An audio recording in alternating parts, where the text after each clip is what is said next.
praticiens du droit, organisations internationales, universitaires à la salle bleue du Palais des Congrès. Ils sont venus pour prendre part à la commémoration entrant dans le cadre du 30e anniversaire de la justice constitutionnelle au Bénin. Il n'y a rien de meilleur et de plus juste pour autant que de permettre au peuple de choisir lui-même ses représentants.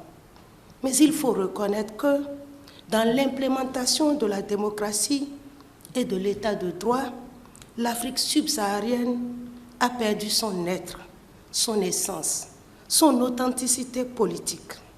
Ses lenteurs, retards et échecs sur la voie démocratique méritent de ce fait compréhension, indulgence et respect.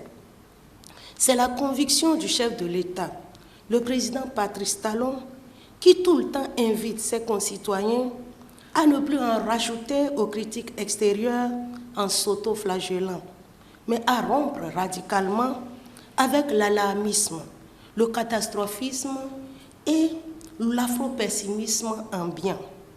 Non, à l'heure des bilans, nous ne devons pas avoir honte de nos parcours, de nos résultats, car nous ne sommes pas foncièrement plus mauvais, nuls ou incapables que les autres.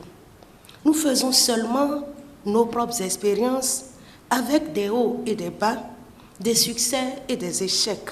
En effet, le 20 juin 1991, le Haut Conseil de la République, HCR, agissant en qualité de la Cour constitutionnelle intérimaire, rend la toute première décision, un décès de la haute juridiction.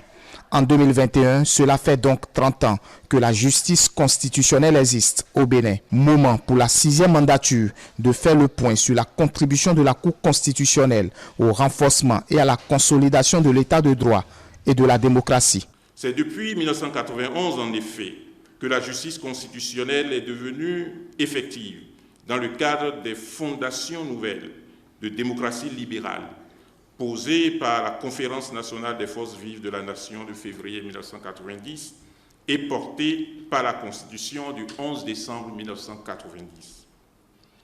Depuis lors, les mandatures se sont succédées et ont su, avec près de 7000 décisions, sous la conduite de Mme Elisabeth Poyon, Feu Concepcia Denis Mouessou, Messieurs Robert Dossou, Théodore Olo, ont donc su oser les bases jurisprudentielles de l'état de droit et de la démocratie naissante.